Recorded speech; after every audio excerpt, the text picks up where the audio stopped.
Hey y'all, how are you? Kelsey's right here, and she's gonna be a distraction. I can already tell. Yeah, because you're talking. She's like, "Oh, you're talking to me?" Yeah. So as you can tell, we're doing podcast video.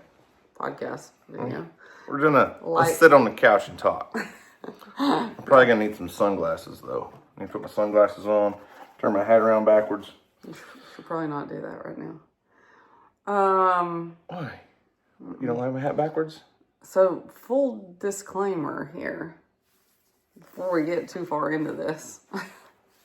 I have mentioned on here that I wanted to chat about things, but I've been a little nervous about it because of viewers' reactions, I guess. Response. Now, I think there'll be a lot of responses that'll be really positive, but there's always the haters. So disclaimer is, we're talking about grown-up stuff today. Full disclosure, DJ's going in deep details. I wouldn't say that. Just going in deep. It's a deep subject. It's a deep subject. So, if you have kids that watch this, maybe have them skip it. Maybe not. I don't care. She thinks she's gonna cuss. I don't think I'm gonna trust on this one. No. That he says that because there's a video of Houston saying that about me. Because you were holding a minnow, a bait fish, off of a dock where there were 6 foot long tarpon. Yeah. We were at Robbie's in the Keys. In the Keys, yeah. And you feed tarpon from the dock, and DJ's shaking, scared, trying not to get bit by a tarpon while she feeds it. Yes. And I was videoing, and I said something to Houston, and I was like, "What's wrong with your mom?" And he said, "She thinks she's gonna cuss." Because I was trying really hard not to on video. Because I was scared. Scared to death. Yeah. So, anyway, disclosure. This grown-up marriage talk today. So, newsflash, we're married. We are married. We've been that way for quite some time. Yeah. It's just funny because yesterday I was looking through comments on Facebook, and the same lady on multiple videos made reference about how he should divorce me. No. I should give him a divorce. You should give me a divorce. Give him a divorce. Because you're so mean to me. Yeah. And you are mean to me. That's not she wasn't wrong. She was wrong. She was wrong. I need sympathy, folks. Come No, on. you don't. No, you don't. I don't deserve her to be so mean to me. Yeah, and I don't even really know what she's talking about on video that you're mean to me. Yeah, like, it was I annoy you, and sometimes you roll your eyes at me. Yeah, and it was funny because 400 comments above and a whole bunch below were like, "Y'all are so great. We love y'all." And she's like, whatever. So anyway. That's nothing new. We've always had a few of those comments. Like, yeah. I can remember years ago, somebody commented, he commented multiple times about, I don't see their relationship lasting another 2 years before they're divorced. Yeah. I don't know. I mean, like, I pester and aggravate, and you get spicy. Like, that's just us. That's like, how we roll. Pester and aggravate you to show my love. Nothing says I love you more than sticking my tongue in your nose. What? I just made something up. Yeah. Something to annoy you. No, one thing that drives me insane that he's done since we dated is when I yawn, he sticks his finger in my mouth to ruin my yawn. There's nothing worse than somebody stealing your yawn. So that does happen. Yeah. I do get frustrated with that one. Yeah, sometimes. Yeah. Okay. So how are you going to start this out? You're 4 minutes into it, and people really don't even know where you're going with this. So we're going to go backwards in time, like babies, when we had babies, and what marriage and all the things included in that look like, and all the way through now, through current. We've had a lot of comments and emails, this year, specifically. Yeah, specifically this year, regarding how we are with each other, that they've noticed a change in us. And they definitely have. Well, they've noticed it. They've noticed it because it's there, because it's real. Spicy. There's a spicy factor to it. Also, yes, I don't disagree with that. But also, there's just a difference in what we share on video. So you guys need to understand, we don't share everything on video. We don't talk about everything on video, and no content creator does. Like, I've made reference to her brother's channel a lot, Dusty at Cross Timbers Bison. Dusty's a teacher at heart, and his channel is all about teaching people about raising the American bison. What Dusty doesn't show is all of the hilarious, funny shenanigans, the things that happen to Dusty that I think would make a great addition to his channel. But that's me. He chooses not to share when things go wrong that are funny, or when he messes something up, or like, I share that stuff. I am fully comfortable making fun of myself for people to get a laugh. And that's just not how Dusty runs his channel, which is fine. He's an educator for sure. Yeah, and every channel evolves over time, and creators evolve, and people change. But also, when you start seeing comments about people saying, you guys look happy together, you guys, I love your banter, I love what you guys do, you start seeing those comments, then you feel a little more comfortable to share more of that. For sure. Like, I commented the other day on video, and we've always tried to be good about showing affection to each other in front of our kids. We feel like that's important for our kids to see what a happy, healthy relationship looks like. Thanks, Kelsey. Jeez. Appreciate that. We've always been very comfortable sharing that kind of stuff with each other in front of our kids, but not necessarily on video. Correct. More lately than before, but like, I made a comment. We were doing senior pictures for Emily at the creek the other day. We're ending a video. Kelsey, you got to quit. You're gonna knock our tripod over. And she must push her toy under the couch here. I don't know where it's at. No, go on. Go. So we're doing, Emily's doing some senior portraits, or DJ's taking them of Emily, and that's all done, And Houston's standing there, and we're talking, and I was talking about my day, and DJ's like, oh, do you need an award? Like, poking fun at me, because I was saying I had a long, hard day. And I said, I don't need an award. I need a reward, And Houston's like, oh my God. He knew exactly what I was talking about. And then I made a comment one day. I'll move that back. I like it better over here. I made a comment one day about DJ said something about her clothes, and I said, oh, they just look better on the floor, And I probably shouldn't say a lot of those things on video, but it's just who we are. And I don't, over time, you feel more comfortable to share things. And people, you watch the comments, you watch what people, how they respond to it. And, yeah, for sure. And we're not going to be X-rated publicly, just at home in our own private. Anyways, back to what you were saying. Yeah. I can't. She's distracting me. Kelsey is I told you. being Kelsey. Yeah. Yeah. Now she'll knock on the door the whole time. Listen, it's better than what's happening now. Okay. So, I didn't really have a plan, but I think, when you get married, you have these expectations of what your life is going to look like. Even once you have kids, I think it's just like, a lot of it is a fairy tale. And then, real life sets in, and... Wait a minute, so like what we see on TV and in the movies isn't really how marriage is? No. Oh, okay. Not always. Sometimes. But it depends on the movie. I'll go with that. We've been watching Pretty Woman lately. It's been on our TV a lot at night when we go to bed. It's just what's on. So there's that. So I would say we started learning that things aren't always perfect when we couldn't get pregnant with Emily. I think that was a big, I wouldn't say hurdle for us, but it was a thing for us, and we couldn't get pregnant. And well, you spend your whole teenage and college years with people like preaching, breathing down your neck, saying if you have sex outside of marriage, they're going to get pregnant. They're going to have, this is going to happen. This is going to happen. This is going to happen. Which, and I'm not trying to sway anybody's beliefs, but like you have this thing ingrained in your head that if we slip up, she's pregnant. Well, DJ had a baby. I did. Before she was married. I mean, we know that. Like that's yes. Like, so we were like, we just thought having a baby would just be, she gets off birth control and boom, she's pregnant. Like I legitimately thought that. I mean, like she's going to get off birth control and a month later she's pregnant.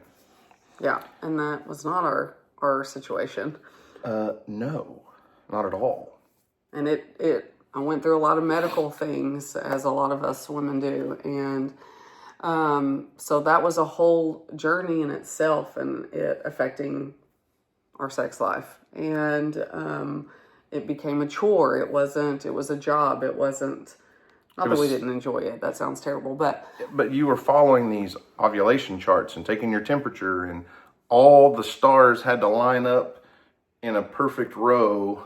And at 9:07 a.m. on a Tuesday was when you knew it was going to be the right time. And I'm like, well, I might be busy at 9:07. And it just became this thing that it took away from the intimacy, for sure. Not the romance. I don't want to say romance. It took away from the intimacy and the spur of the moment, like feelings. There was no spontaneous stuff going on. It was very,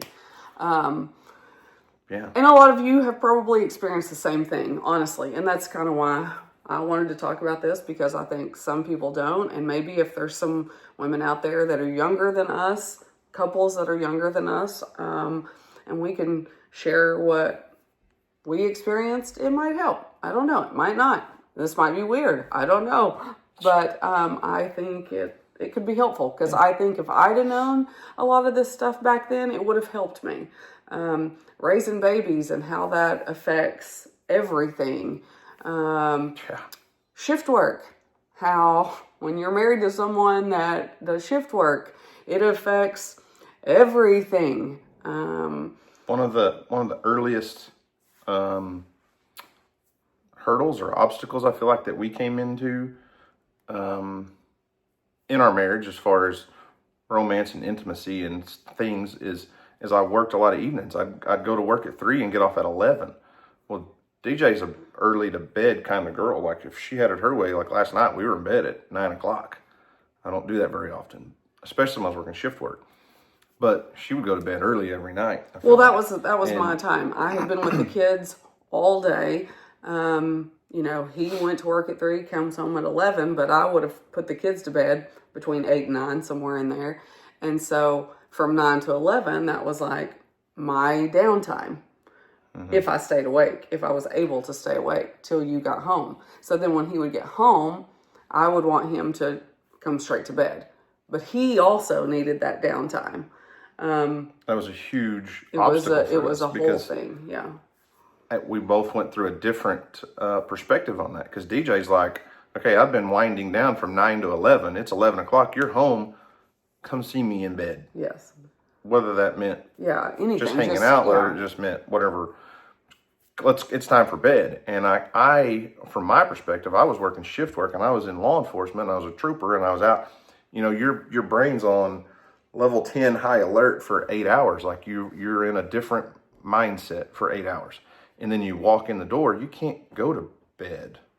Your brain just can't switch that fast. And it was really hard for me to communicate to her of this process of my brain has got to go from way up here by the ceiling to like a normal human range before I can even think about going to bed. And I struggle with that because she had different expectations than I understood, I feel like. For sure. And it was really hard for me to get off at 11, take off my uniform, and it's bedtime. Because if you think about it, if you work an 8 to 5 job, you go to work at 8 in the morning, you get off at 5 o'clock in the afternoon, you don't walk in the door and go straight to bed. Correct. And that was a hurdle. That was an obstacle for us for many years. Because she felt like I didn't want to come see her, or I didn't want to be with her, where she stayed up and waited for me. Now it's 11. Okay, it's bedtime. Like, she couldn't stay up any longer. And Yeah. I don't know. So that was definitely a whole thing. And, you know, obviously this isn't going to apply to everyone because not everyone does shift work and works that kind of job. But that was our life. And, I mean, we got through it. I mean, it wasn't, I mean, we did it for 14 years. Yeah. And it was just kind of became one of those things that was just like, this is what it is. And so, you know, nothing ever changed necessarily, I would venture to say. I do think you went through times of resentment. Oh, for sure. Yeah. You know. Because that's when you know, it's night, it's dark. Like, that's when I wanted to be close to you, because during the day it's chaos and everything that goes on during the day when you have kids and work and other things. And at the time he was growing YouTube. Not even yet. We haven't even made it to that yet. Well, eventually, yes, Yes, it eventually, was. yes, but- And so, you know, then that took even more time away because he was essentially working 2 jobs. And we had a high schooler and, you know, these kids, and things were becoming more difficult, and raising teenagers. For many years, our life looked so much different than it does now. And I don't just mean the 40-hour-a-week job I had. When Weston was in high school and Emily's in, you know, junior high, and Houston's a little bitty guy, I was working full-time up until Weston's senior year. I left my job before his senior year started, which I'm very thankful because I got to be at everything. I didn't have to miss stuff. But 40 hours a week were devoted to work for me. DJ was home with the kids the whole time our kids were growing up, except for... There was about 2 years where I went back to work for a little while. Yeah. So 40 hours a week, I was already gone. And through that time, from 2011-ish, no, I'll take that back. 2015 is when I really got serious about YouTube. Yeah. So from 15 to 2015 to 2020, I had 40 hours a week that were devoted to work, probably 20 hours a week that were at minimum devoted to YouTube. And so there was a lot of days I worked evenings. Evening shifts were great because I could get up in the morning, take the kids to school. I'd see the kids in the morning, and then I'd have from like 8 to 2 to do YouTube stuff, to garden. The gardening took so much time. The garden, I can't even begin to tell you guys how much time it took to make gardening content for YouTube. And I think that's why I resented the garden so much. I hated the garden. I hated the garden. Now, did we eat the food? Yes, of course. That's not what I mean. But She enjoyed the fruits of my labor, just not my labor.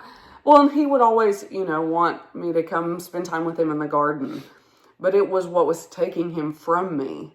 So I didn't like it. I didn't want to be a part of that.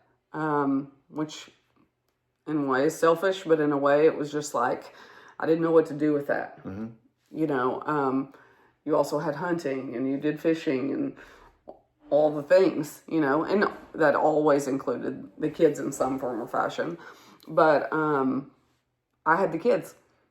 That's what I had. That's what I did. So there was just a lot of, you know, trying to catch each other at the same time. Right. But, you know, for many years there, our schedule was so crazy because, I'd work usually 2 or 3, like a lot of times I worked 10-hour shifts. I worked 4 days a week. That was many years. So I worked 2 evenings, 3 to 11, which wasn't, no, it'd have been like 2 to midnight then. Yeah. Get off at midnight. But I'd be back up at 7 in the morning to wake up the kids because I always wanted to get up with the kids. I was a morning person. I wanted to get them off to school because that was when I got to see them, because if I was on an evening shift, I didn't get to see them all day. So then it would rotate and I'd work 2 day shifts. Well, when I worked day shifts, I work like 7 to 5 or 6 to 4. Yeah. Something like that. Mm-hmm. It kind of varied just depending on who was in charge. So say 6 to 4. If I get home at 4, you know, it'd take me 30 minutes to, you know, change, eat something. By 4:30, I had to go get all my chores done because most of the time we either had football practice, a football game, basketball practice, a basketball game, baseball practice, baseball game, softball practice, softball game, or a combination of both. One kid would be at softball practice and the other one had to be over here at a game. So I would work 6 to 4, whatever it was. Sometimes we were on 8-hour shifts, 7 to 3, get off work, and I had to have about an hour-ish to do all my chores, to get, weed in the garden or shoot some sort of YouTube content or edit a little bit. And then we were off to ball games. Well, even if we were at the same place at a ball game for many years, DJ with her photography stuff, we would ride to the ball game together and then not see each other really for 3 hours. Because I'd be on the court or the field taking pictures the whole time. Yeah. For everyone. I mean, that's what I did. Yeah.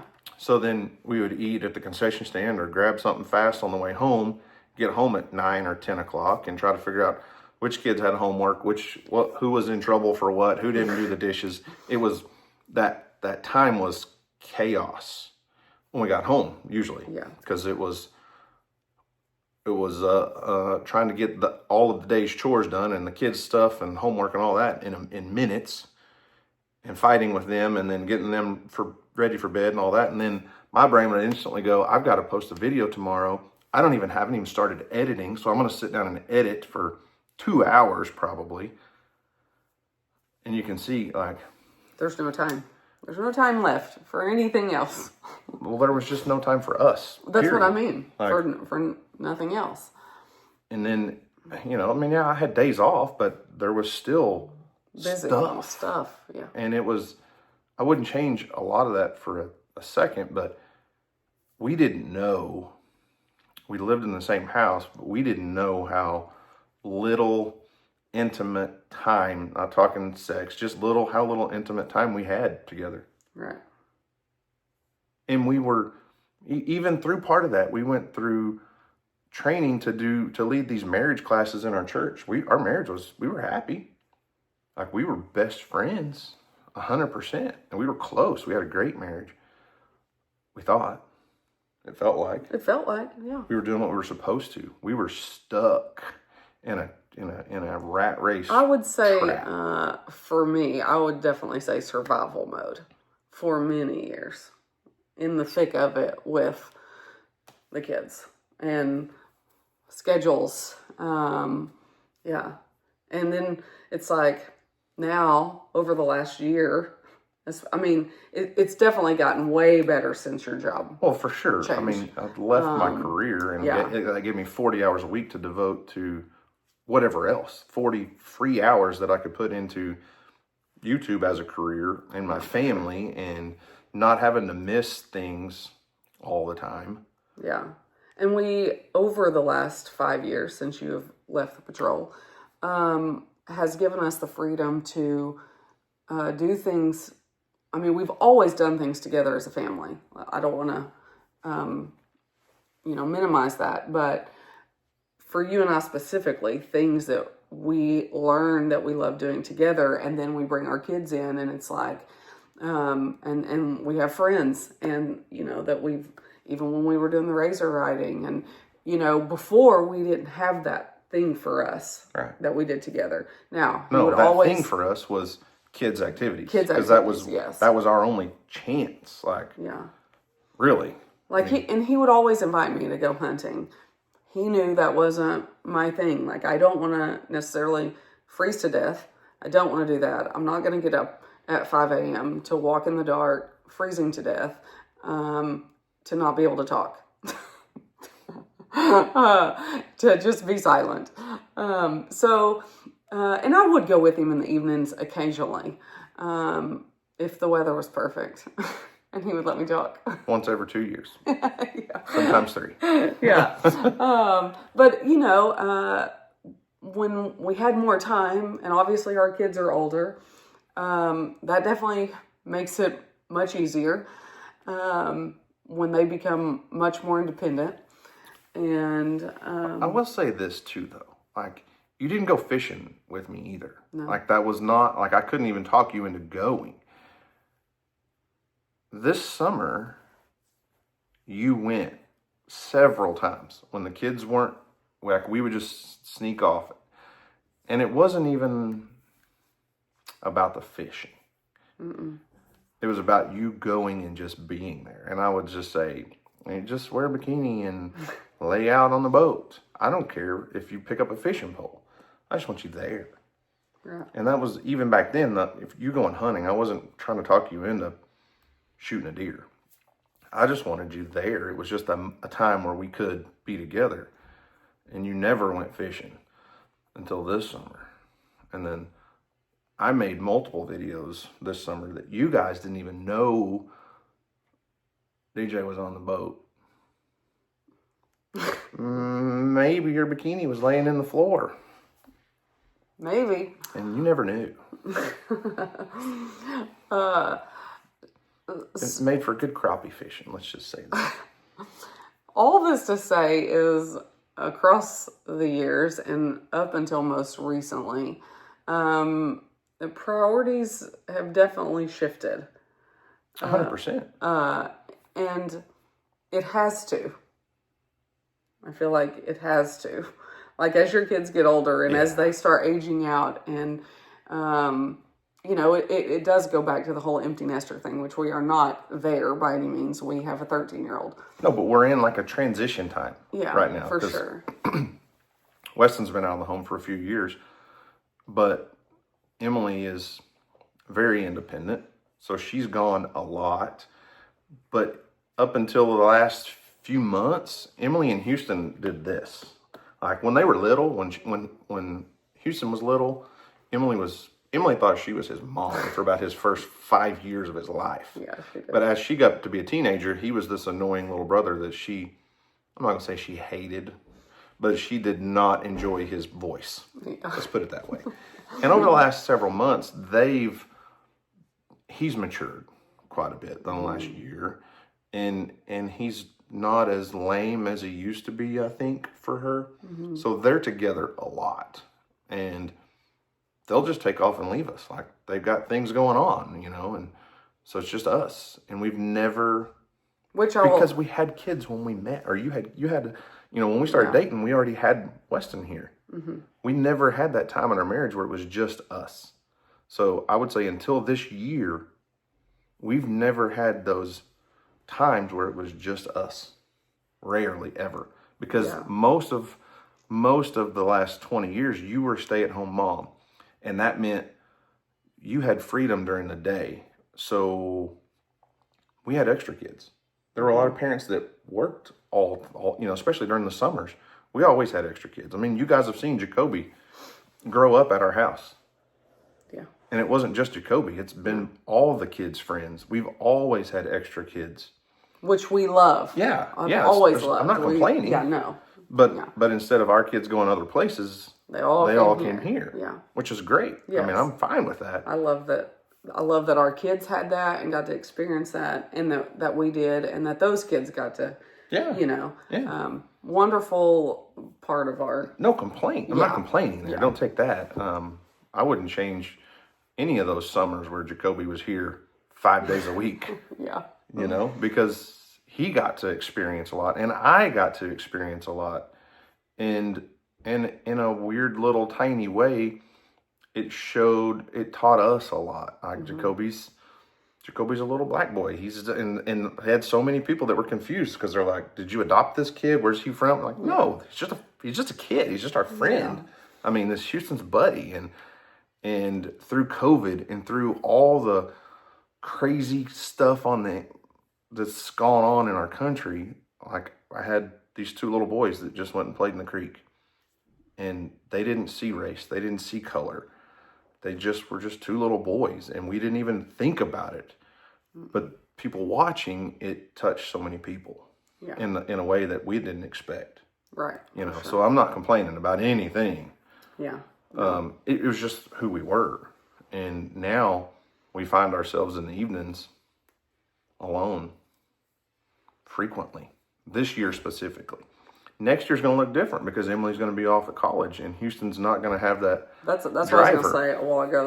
That's like a whole nother video because, you know, as close as they've gotten over the last year, and they continue to get closer.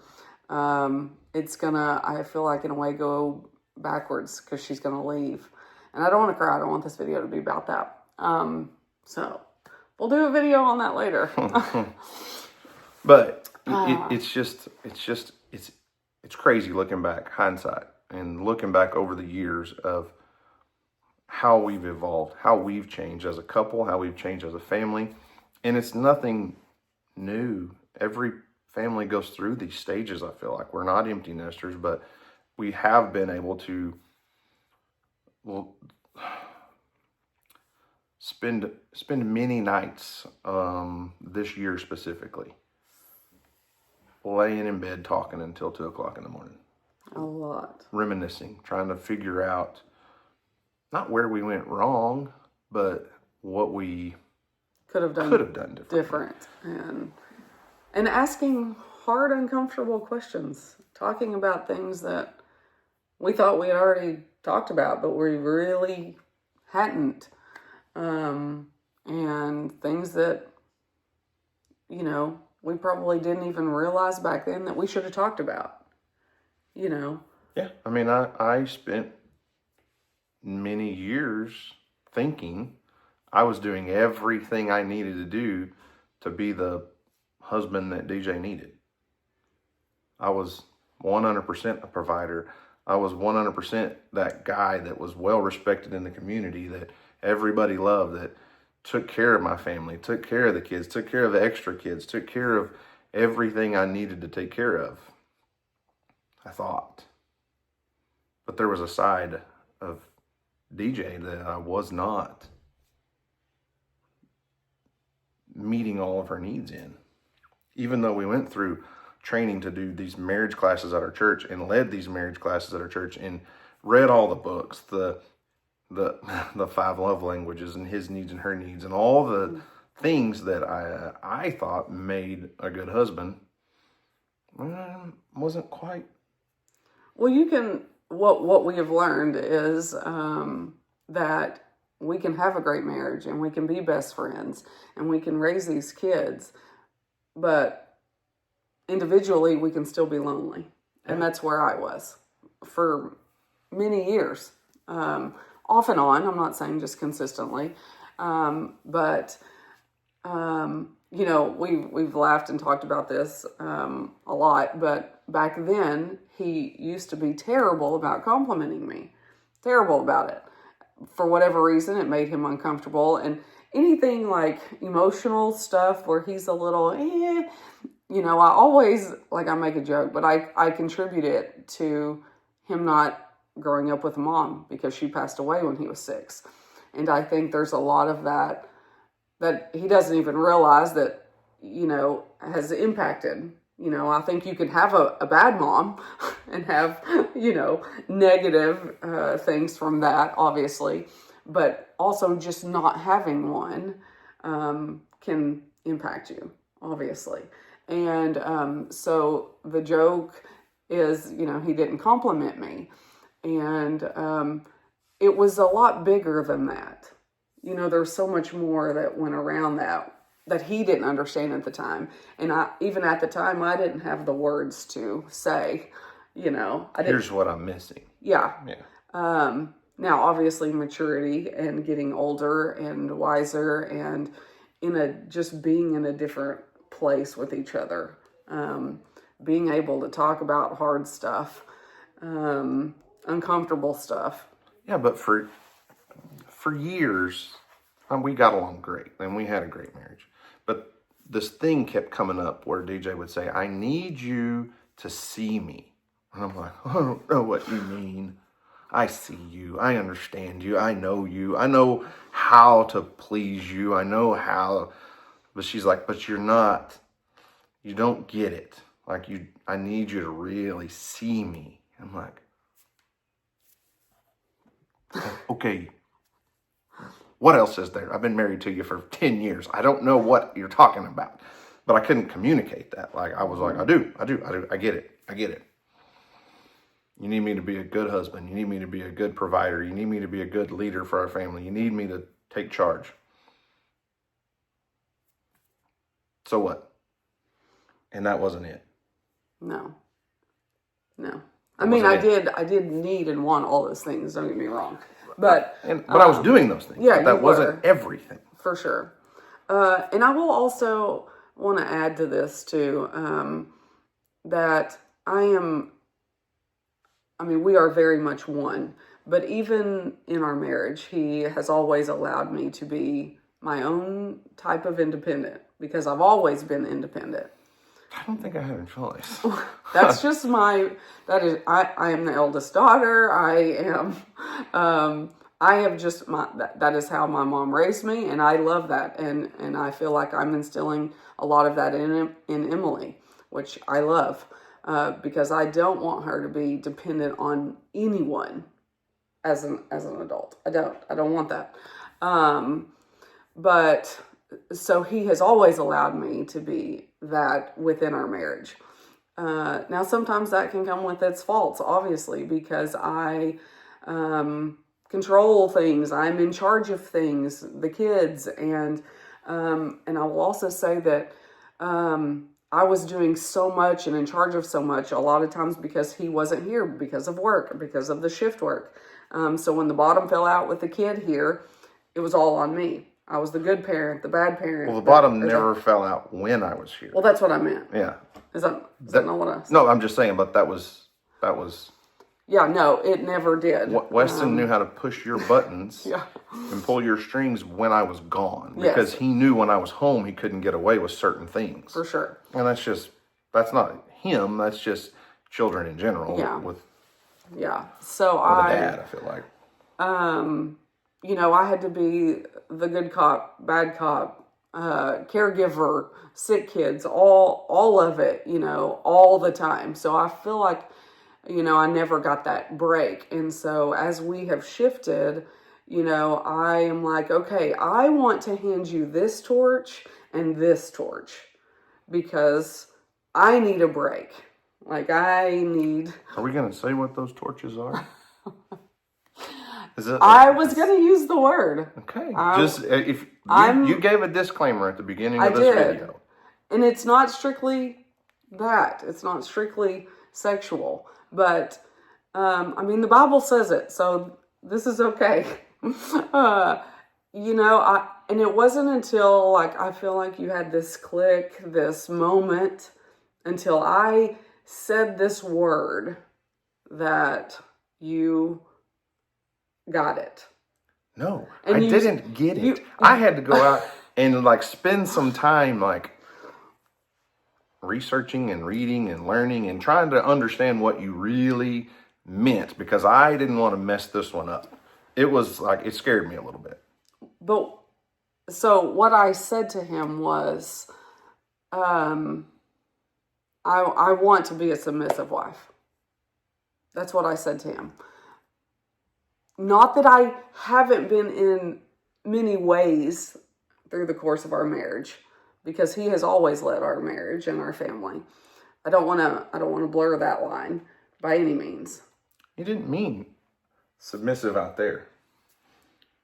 You meant submissive in there. That too, but also that was one of the torches of, I need you to take this load off of me, as far as disciplining, helping in that way. Now, if I tell the kids to do something a couple times and they don't, because sometimes I do let them push or get away with it.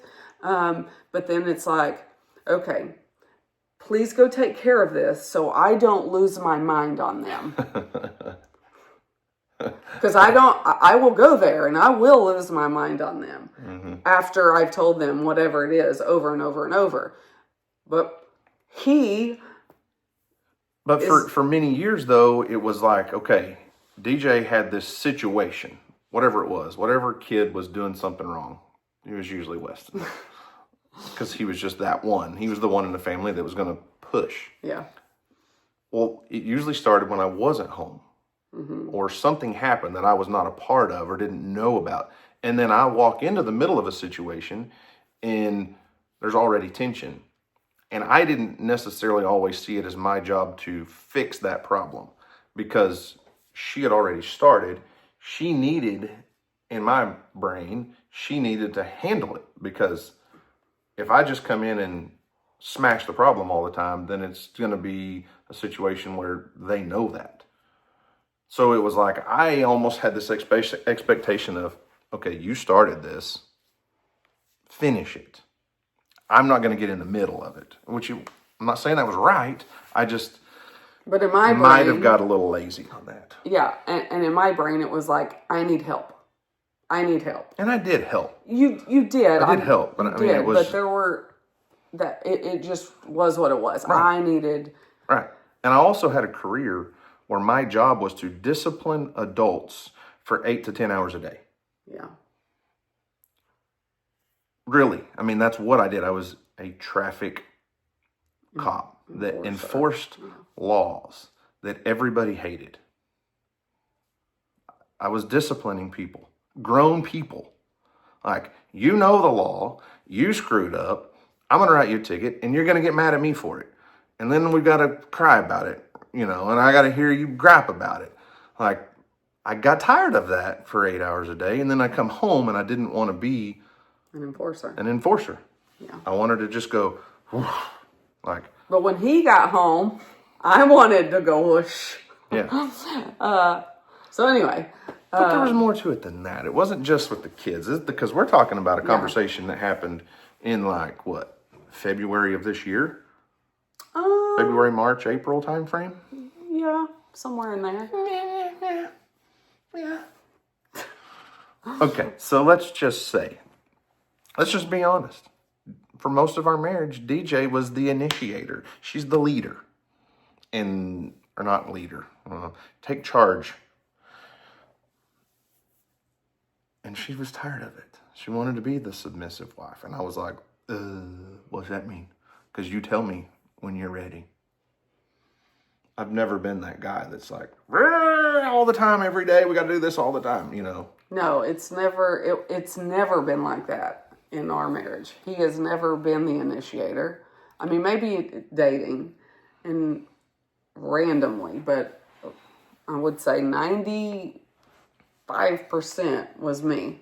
I liked it. I liked it. Okay, but I would like it too. And so that was part of our conversation. And he did do a lot of research. And I didn't want to mess that up because when you come to me in a serious conversation about, I need you to take this off my plate. I feel like I need to be submissive. I didn't want to mess that up because what does that really mean, first off? And second, what are you needing? What are you wanting from me? What are you missing? And it scared me a little bit. Like, I was like, I know what the Bible says about wives submit to their husbands, but what does that mean for you? And I did do some research and some studying on it and reading a lot and presented things to DJ of like, is this really what you mean? Is this like what this says right here? And I'd get a little red reading it, a little like, is this really what you want? And sometimes it was a yes and sometimes it was a no. But, right. But we'd never really had that kind of conversation. No. We just assumed we knew what the other person wanted and needed. And we knew mostly, 90%, we knew. But that other 10% unlocked an extra 100% in there somewhere that like changed a lot of things for us. Yeah, for sure. Also, just that conversation allowed us to not dissect, but like start noticing ways that we needed to be better. And a lot of that is just making a point to be more affectionate with each other. Because I don't keep a log of how many times throughout the day I kiss my wife. Oh my gosh. My wife keeps a running tab. Like I'm thinking maybe in her notes in her phone, she writes down the times. She's ridiculous. I do not. Okay, but you notice it. Like when I'm busy and things are going on, and I do even if we're at the lake on the boat and we got 8 people doing surfing and wakeboarding and hanging out, and I'm driving the boat, and there's times she'll look up and she'll be like, "You haven't kissed me in 4 hours." I'm like, I'm usually kidding. I know, but I know you are, I and mean, I'm not saying you're being mean or you Yeah. hurt your feelings, but she'll come to me and she's like, "You haven't kissed me in 4 hours," and I'm like, "How do you know? Like, where did 4 hours go? First off, and like it's not intentional. Like my brain just I don't think about it sometimes." But having that conversation made you think about it. And having that conversation multiple times yes. too, though. Yeah, it's not a one and done. Oh, no. No, it is a months conversation. Yeah. I mean, it's still ongoing. I mean, we still... and that's just a difference in people. DJ's more... I'm not going to say she's more in tune, but she knows what she needs. She knows what she wants. She knows what she needs me to do, and she can verbalize that better than I can. It's always been that way. Yes, but now I also want to add, I feel much more comfortable doing that and not hurting her feelings. Yeah. Where before I would be very careful, at telling you what I wanted, and sometimes I didn't say it right. Well, and you've told me multiple times this year that there were years in our marriage, years of time span where you just felt like okay, Daniel is what he is, and that's what I'm going to get, and that's what I've got to live with, and he's not meeting this need or this need or this need, and that's just over. It's just, I've just got to live with it, and that's not fair. Right. That's not fair that you have to just settle. We're 10 years into our marriage. I mean, we're 20 now almost, but, and I'm just random times, 8 years, 7 years, 10 years, 15 years into our marriage. And in your mind, well, it's just the way it is. And it's just how he's always going to be. And that sucks. And I think that happens a lot. I think that happens to a lot of people. And I don't know where this, I don't even know what we're trying to lead into this. I mean, we're 47 minutes into a video where we're just talking about our relationship, but it's that complicated. It is. It's hard. It's hard. Marriage is hard. I think my main goal for this is for, even if one person just takes away from what we're talking about and they go to their spouse, man or woman, whatever this looks like for whoever, is have the uncomfortable, hard conversation about what you're missing and what you need. Yeah. Have multiple of those. But if you can get through that first one, that's the hardest one. But and here's the thing. We all change. Yes, like, for sure. I am not the person that DJ married. I was 21 years old and had no clue how to really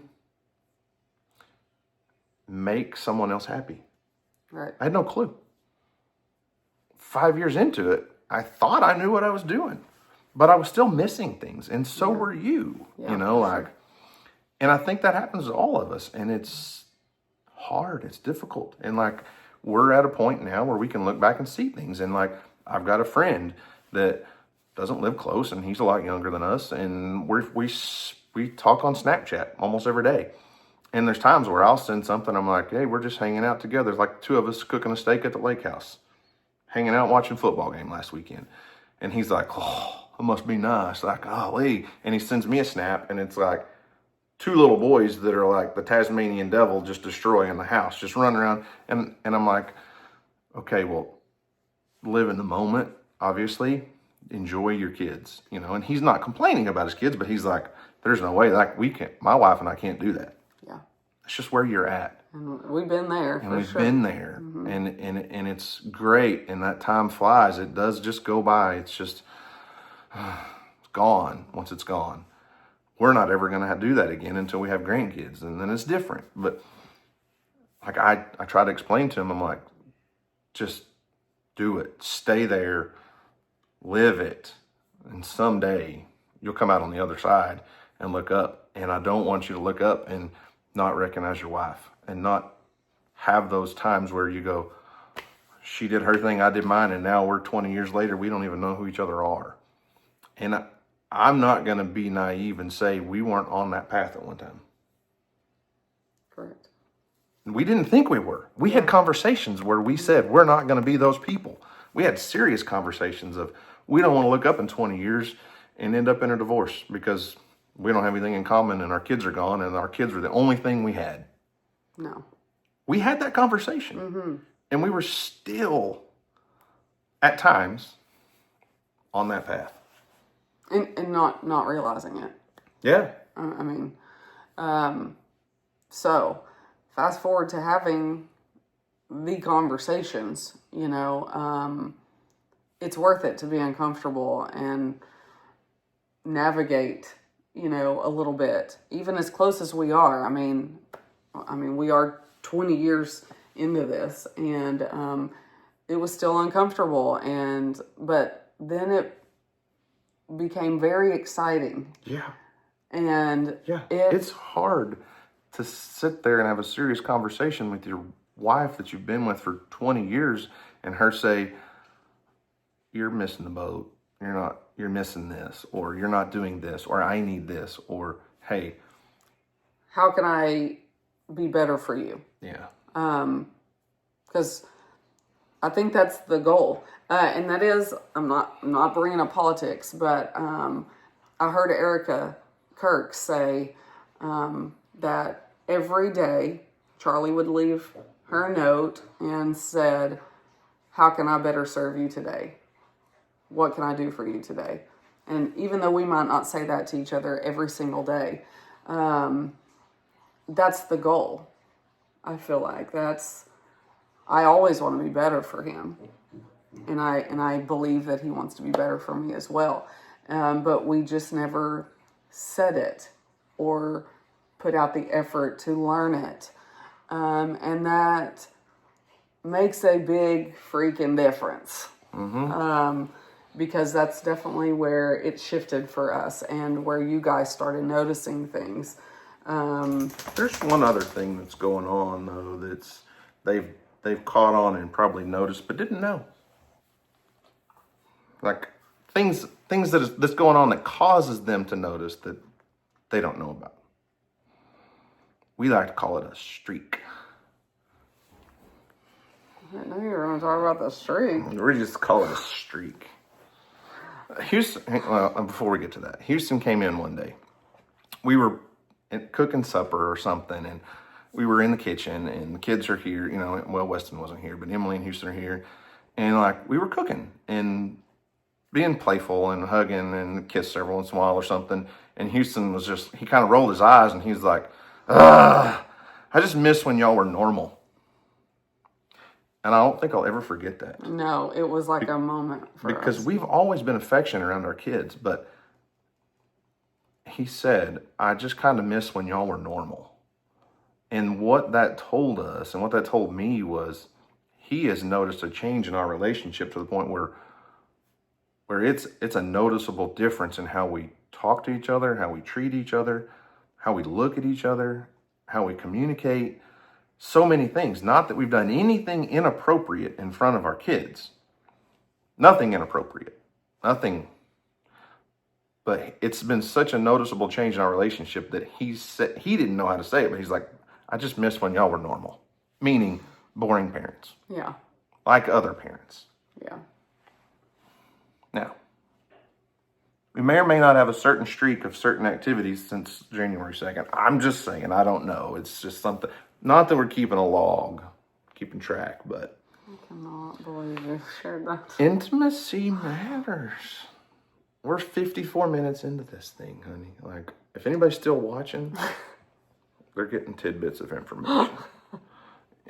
Tidbits of information. 2 a.m. talks in bed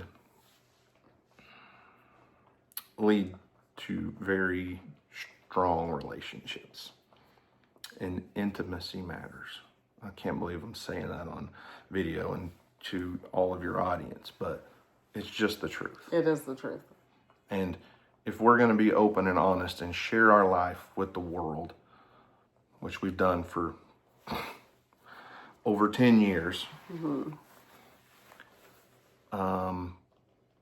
I don't know. Like, I want to be honest. And we have comments and messages and emails and people saying, why haven't you said anything about Charlie Kirk? If y'all were Christians, and why haven't you said anything about Charlie Kirk? And I didn't watch a lot of Charlie Kirk stuff before he died. I didn't. I mean, I knew who he was, but I didn't watch a lot of it. He's just this Christian guy that goes around to college campuses and debates with people that made me want to slam my head into a wall because they were so, but seeing what's come from that, seeing what's the response across the country, because he was genuine, authentic, open, and honest about who he was and his beliefs. Like, okay, so there's something to that. Yeah. We've always been open and honest in certain ways. And I think our fans, our followers, our audience knows that we are a Christian couple. We're not perfect. We're not perfect. And we're not pastors, we're not preachers that are going to sit out here and slam sermons down people's throat. We want to live a life where people look at us and go, that's what a Christian couple is. Yeah. That's what Jesus represents. We're not going to just quote scripture on video all the time. That's just not who we are. There's nothing wrong with that. It's probably should do that more. But we want people to look at us and go, oh, that's a good relationship. That's what love looks like. And we're not perfect, and we're going to mess it up. And we're going to have hard, difficult conversations that are private. But there's also a side of us that we've always wanted to share. Mm-hmm. Well, that was hard. Well, me experiencing it as a kid, our parents got divorced. So that for me was a whole thing. I never wanted my kids to experience that. Not that I've been perfect, and not that I was a perfect parent or any of that. I just knew that I had to marry the right person, for starters. Because, yes, I had Weston before, and people wanted me to get married then. And I knew that it would never work. I knew it would never work. And I did not want a divorce on my life resume. I just didn't. And I didn't believe in getting married just because I got pregnant. That wasn't going to fix anything. And had I done that, my life would probably not look like what it does now. And I fully believe that. But you got to marry the right person first. I feel like that's extremely important. But our history definitely shapes us and teaches us. And, his dad had been married. What did he say? He admitted to 5 before he passed away. Obviously, we didn't want our kids seeing that, which Daniel wasn't part of that. His dad was older. But he still knew what it was like to not be in a great, close, happy marriage family, Yeah. So we know what we wanted for our kids, which we still do. But that's why we've just, I don't know, it's just really been on me. And I've kind of teetered on, talking to y'all about what's okay to talk about here and what's not okay to talk about here. And several of you said, talk about it. We want to hear you, whatever it is, and then we've gotten the emails. And so I just brought it up to him this morning and was like, I've been wanting to do this. I don't know. So if it helps one person out there, whether we know about it or not. And also, this is kind of silly, but when we started having the submissive conversation and what do you need, and I specifically remember you asking me one night about your appearance. Like, what can you do that would make you more attractive for me? And for years, is it okay if I share? What'd you notice? Yeah. It's funny. So for years, I just want to make sure where you were going with that. Is it okay if I share? yeah. No, so it would drive me crazy that his nose hairs would drive me crazy. And I would say something to him about it. And, you know, we can laugh about it now, but at the time, it bothered me. Like, it was like a legit thing that bothered me that would take him 2 seconds to fix. He's got a little nose trimmer, like 2 seconds. But it was like, I don't think he purposely didn't take care of it, but at the same time, he didn't take care of it. It didn't matter to me. It didn't matter to him, but it was a big deal to me. Even though it was so small. That's what I see when I look at your face. They're good now. Because you take care of it now. But like asking me that night gave me the freedom in that moment, that safe space to say, your nose hairs, that is important to me. That affects how I see you. Mm-hmm. That affects how I'm attracted to you. That affects how I want you. Something so small. Yeah. Honestly, like we laugh about it now, but we did not laugh about it when we were having that conversation. Because it was such a big, impactful thing for me, even as small as it was.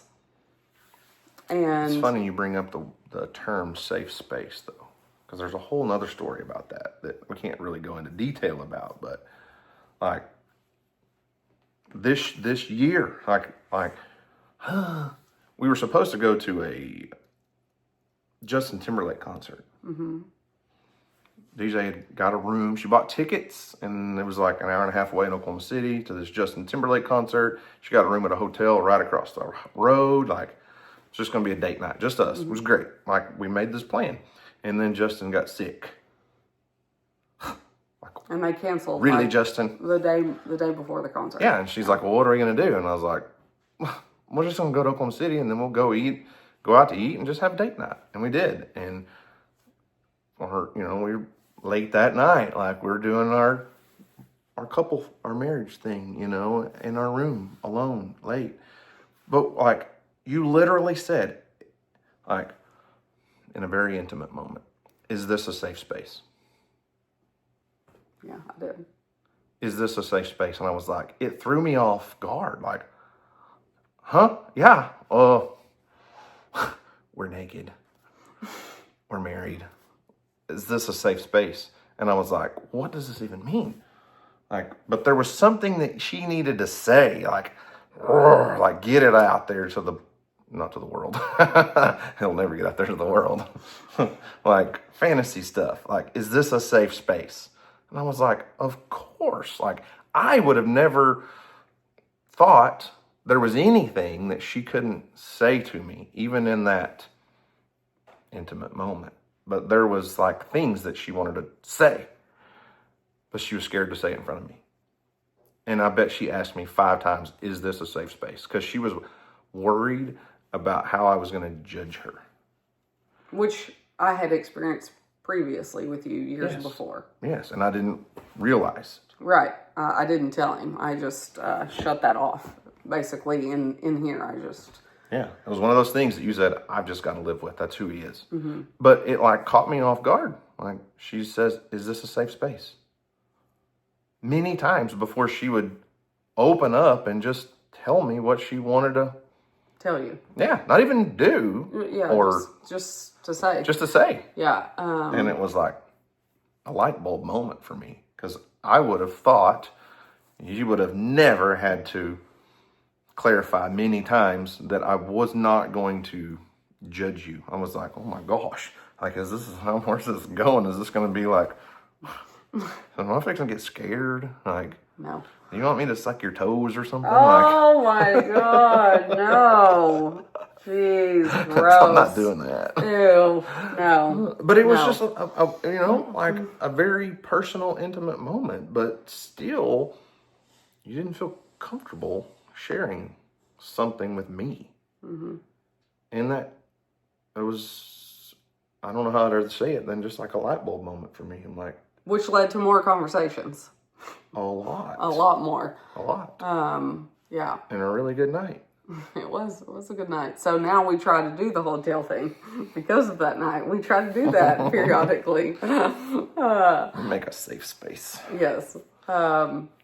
So, I don't know how to. We just told the world that we have sex. I think they knew. We just told them. But I think they knew. Okay. We Just do making have, sure. We do have kids. But So we did it more than twice. yeah, we did. So, and you know, We have a friend that she likes to say she's a virgin. She's married and they have 2 kids, but she's like, I'm a virgin. I don't know what you're talking about. yeah. No, you're not. She said that was the worst, or maybe it was you that said that was the worst thing about getting married, one of y'all. Because, you know, when you get married, then people know you're going to have sex that night. Everybody knows. Everybody. The preacher, everybody. They're like, I know what you're fixing to do. Yeah. But here's the thing. They are too. I mean, hopefully. Hopefully. So, anyway, and also, if anyone is curious, our kids never watch our videos. Not that we're saying anything, but they don't watch our videos. So unless... We gave them a disclaimer at the beginning of this. So if they're going to sit down and watch it... Listen, I will say their friends watch it. And then their friends report back to them about stuff. Yeah. Not necessarily this type of video, but... No, yeah, just like funny, like fishing or something funny happened. Some of the teachers like to put on like 10-year-old videos in the school to embarrass Emily when she's like eating sardines out of the can while we're trapping crawfish or something, you know. Yeah. Yeah. Practical joke stuff, so. Yeah. Woo! Okay. Got warm in here. It did. A little sweaty. So that has really been the shift for us. Having these deep conversations has definitely brought us closer than we have ever been. Even when we first started dating and fell in love, and it was all of the butterflies, it was all the in love things, you know, when our kids say, how did you know when that you were supposed to get married to that person? And the only response to that I have is, you know when you know. You just know. So we definitely had all of that, but now, after being together for 20 years, we see each other for who we used to be, for sure, but who we have become. Mm-hmm. And I definitely see you. You see me. Now. You do. Different than I did 10 years ago. Well. Different than I did 1 year ago. And he did tell me, I always saw you as a mom. That's it. Not that's it, but that was huge for me because, okay, no matter what DJ had in her mind of what she was after dark in the sheets or after dark doing whatever, no matter what it was, DJ, the way I saw her was she was the queen of my life on this pedestal, who was the mom of my children, and I treated her as such. And not in a bad way, but like she wanted to be the stay-at-home good mom, and that's where I put her. And I did not differentiate between mom and the cougar cheetah. Oh my gosh. Anyways, I mean, for real though, like yeah, she was mom. And I'm not going to say I saw her as my mom, but she felt like that a little bit at times. But I had her on a pedestal of this is where you're at, and this is where you want to be, and not here, you know. Like, we still had a good sex life for many years, but not a great sex life, if that makes sense. I agree. And our friends are going to give us so much crap. I don't think they'll watch all this. I don't think they'll watch We're going to walk in Walmart and people are like, streaks, huh? I'm doing pickup orders for a month. I am not going in Walmart. This might be a post and ghost kind of video. Not reading the comments? No, I'll read the comments. I just won't go in public. Oh. No, but for real though, you're right. I did see you as the mom of my children, and that was your job title for many years. Yeah. He forgot about the wifey side. Wild and fun and crazy. He calls it DJ After Dark. DJ After Dark. Oh my gosh. She's her middle name's Elizabeth, so we have DJ, and then we have Elizabeth. Mom, don't watch this. I'm gonna text her. Don't watch this. Yeah, I mean, but for real though, I mean, it was just, and I think a lot of people probably go through that. I think a lot of people struggle with that in their marriage. I think a lot of people don't know. They don't even know how to avoid it. Yeah. Because we didn't. Yeah, no. We just, I feel like, thought we were doing what we were supposed to be doing. Like, we're just raising our family and doing all the things we're supposed to be doing. But there's so much more to that. And it's so easily, what's the word? Can slide. Yeah. And you just... Well, it's just like death by 1,000 needles, I guess. You don't feel the pain until it's too late. Yeah. Like, it's just slow progression over time. For sure. You lose a little bit, you lose a little bit, you lose a little bit, you lose a little bit, and it's not that you're necessarily, I'm not for everybody, but I mean, in our case, it wasn't like anything wrong was going on. It was life got in the way. Yeah, for sure. And it can happen again. It can happen in the future. It has to be an intentional thought process of us staying close. And if we don't, you'll look up and 6 months later, you kind of slid back into a old habit or something, you know? It's hard. Marriage is hard. That's the only way I know to put it. For sure. So, if you're in a place, not in a place, I don't even know, but have the conversations. If there's something missing, you don't really have anything to lose by having a hard conversation. You don't have anything to lose by saying, this is what I need from you. What's worse that could happen other than it stay the same? I mean... But also on the other side of that, it may not change instantly. No. I mean, like, you can have that conversation and you go, oh, all right, so it's going to all be better. No.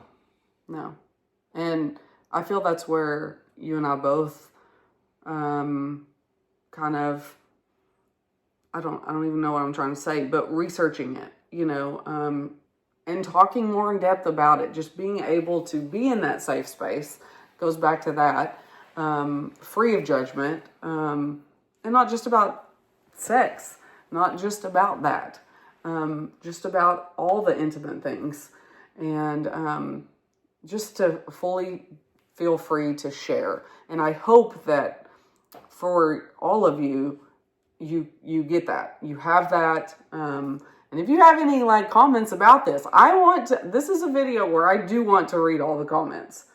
I do. Right, because we don't know everything. Like we're figuring this out as we go. Just like you guys are. And here's the thing, especially on this channel, we know most of DJ's audience is older than us. Most of the audience watching this are 55 plus females. A lot of you are 70 and older females because we've seen so many comments when we've said things and they're like, well, first off, we know because most of this channel is about DJ's donkeys and that's the audience, and YouTube shows the analytics, that's the audience. But you've said, my husband and I have been married for 52 years, or comments like, I lost my husband of 34 years last week, or those things. Like, we know. Yes. We know who you are. We know you. And you've emailed me and said, please talk about this. And I've responded to several. Like, I had one woman that emailed, I have no idea how old she was. I don't know any details, but she emailed and she specifically said, I see a change in y'all. If you feel like telling me, please tell me. in detail what has changed for y'all, because I want that. Yeah. That's what she said. And obviously I didn't type out a 3-page email, an hour-long podcast. But I hit the high spots, and I told her, you know, this is what we did. And, you know, so one person emailed me saying that, had definitely put it in my head to have this conversation. So. Was that you? Did you do that? Yeah. You know who you are. If I responded to that email, you know who you are, and you're probably watching this. So thank you for the inspiration in that, or at least helping give me a little bit more confidence to have this video, because that was months ago. Yeah. And I feel like we've both always had a passion for marriages. I mean, not just ours, but like we've always had a passion for, or even, you know, years ago when we were doing marriage classes in our church, like we didn't know what that looked like. We didn't know how to help other couples because we didn't fully know how to help ourselves.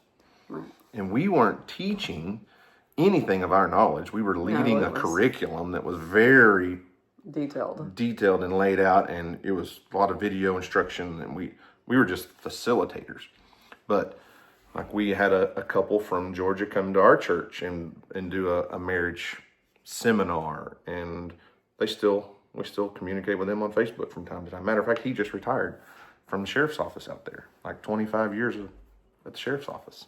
Yeah. And marriages have always kind of been a passion thing for us, and in a way, even just the stuff we've watched and stuff on YouTube over the years, a lot of marriage stuff, and like we've always thought we got it figured out in ways, you know. And sometimes we did. And we weren't all wrong, but there were just areas that we didn't understand. And I don't know what that looks like going forward. I don't know. We're not marriage counselors. Don't come to us and say, "Can you fix my marriage?" I know. Like, no, we struggle with our own from time to time. No, but I like that we're not normal anymore. Yeah, I love that. Like, I love that. DJ's got a little quote that she's said on her channel a few times: if you know better, you do better. And sometimes just hearing it doesn't mean you know better. Like if DJ tells me, you're not doing this, that doesn't necessarily mean I know better. I'm going to do better. It means I heard it once, but I've got to figure that out. And if I want her to be right here beside me 20 years from now, I've got to do better in certain areas. And that definitely applies here too. If I want her to be happily beside me in 20 years, I've got to go even more above and beyond to learn how to know better, to be better. I'm not Charlie Kirk. I don't leave a message. I don't leave a note every day asking my wife how I can better serve her. But I should. In some way. I don't want to cry either. But I love my wife. I love my life. I'm very blessed. Are there things from the last 20 years that I wish I could change? Maybe, yeah. I mean, I don't know. Could I change it? Maybe. Could I? I don't know, you know. Maybe, maybe not. But we're here. And we're better than ever. We are. I like it. I told him the other day, that's what we talked about it, you know, just going around here, just being together, being able to work together from home, and just being close to him. Like when he's gone and outside on the skid steer for hours, like I miss him. Where 5 years ago, I didn't miss him like that. I missed him if he had to be gone for a trip or something, of course, but like, I want to be with him all the time. I want to be close to him. And I made this joke the other day. I just want to be in your pocket all the time. Can you just like, I just want to be in your pocket. And I feel like he feels the same. I mean, he tells me the same thing, you know. And that has been new and not completely new, but it's a different feeling. It's a different feeling. Yeah. I mean, we've always done things together all the time. Yeah. But it's a different feeling. And I will say, I mean, I had a career for 14 years outside the home, and we were together a lot even, but just there were days we weren't, and there were days we saw each other for 30 minutes outside of the bedroom. But over the last 5 years, I really don't think there's a lot of couples that could spend the amount of time together that we've spent. I agree. You know, there's a lot of couples that need that, and that's fine.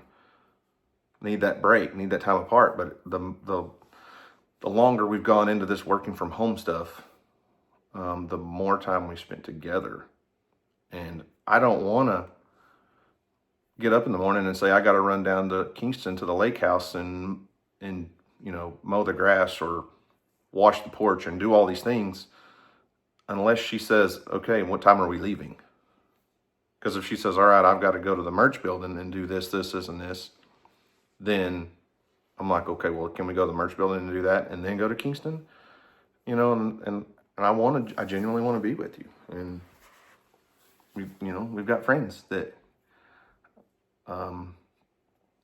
he had worked outside the home for years until this year, and then started his home business. And for months now, they're months into this thing, and she came to a football game the other night, and he dropped her off and went and did something else, and she was like, he sent me a text and said, this is what she told us. He sent me a text and said, I don't know what to do. I haven't been away from you in 4 months. Like, I'm lonely without you. And like, that's cool. That's awesome. Yeah. I was afraid when he started working from home that it was their marriage might clash, because they'd never done that. They'd never been, because she works from home. Mm-hmm. So they're both at home all day, every day. Now, luckily, he's outside in the shop. He's a mechanic, but he legitimately was like, I don't think I've been away from her for any amount of time in the last 5 months or 6 months or whatever it's been, and like, that's so cool to hear, little things like that. And I don't know, just kind of makes you realize that we're not weird. Or that we're not the only weird ones out there. Oh, jeez. No. But that was awesome, Yeah. And I feel the same way. Like, I genuinely don't want to go work for 6 hours away from you unless you can go with me and sit on the porch and watch me. Like, I don't know why. It's weird. Like, no. If this summer, if the merch building need mowed, we both went. If Weston wasn't able to do it at the time or whatever. Or in the past, I would go mow your grandma's house and go mow at the merch building, and you did whatever you needed to do, and it's cool. It is. We can be weird together. It's fine. Just a couple weirdos living life on the internet, talking to ourselves for an hour and 25 minutes. That's wild. I didn't think it'd be that long. Are you really still watching this? Like really? You really like? Well, if they like comment back and say, okay, the song of the video was, because I've said that before on a video. I'll be like, if you made it this far, song of the video is, and then they'll comment back and be like, I made it, song of the video. So anyway, before you end it, I really do enjoy this kind of video. I really do enjoy making this kind of video, because I feel like we've got a large enough audience spread across 2 channels that have watched us for many years, and they genuinely value our opinion and our thoughts. And that's so cool. Like, we're not famous, guys. Well, dude, we might do a whole video about that. We're not famous. Yeah. We're not celebrities. Just because people recognize us because we have a large number following our YouTube channel name doesn't make us famous. No. We're not celebrities. We're just regular, normal, weird people. I'm a weirdo. It's fine. You're not I embrace a weirdo. Our kids would say you are. Yeah, Emily tells me that all the time. Dad, why are you so weird? Can you quit being weird? Dad, it's so annoying when my friends at school pull up your channel and show me what you did. And I'm like, That doesn't make you weird. That makes you a dad. I know. And a YouTuber. But anyways, I enjoy this. I do. Yeah, I mean, like, for we sure. did these podcasts. This is not a podcast. This is just a couple sitting on the couch. But we did this type of video leading into starting DJ's channel, trying to get the audience to go bridge over and watch. And some of those videos, like, I think one of them has 800,000 views of us sitting here on the couch talking for 30 minutes. For whatever reason, people like to hear what we have to say. Well, we'll see how this one goes. It might tank. I don't know.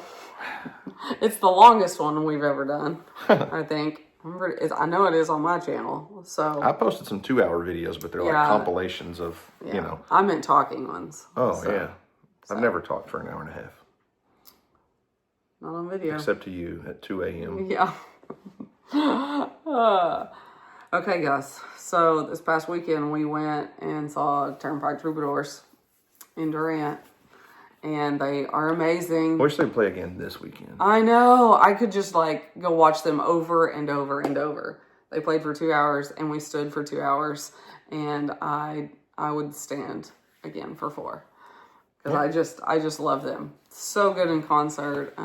Actually ran into some fans there. One was a doctor. And he's invited us to go pig hunting and do some stuff in Texas. And I'm like, yeah.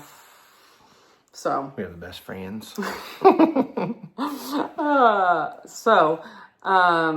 Yes, song of the video is which would you pick if you're doing a Turnpike one? And I've shared Turnpike songs on here before. I don't know, because we listen to so many. My favorite would be Diamonds and Gasoline and Heaven Passing Through. Those are my two favorite love songs that they do. Diamonds and Gasoline is the... Okay, but here's what you need to do.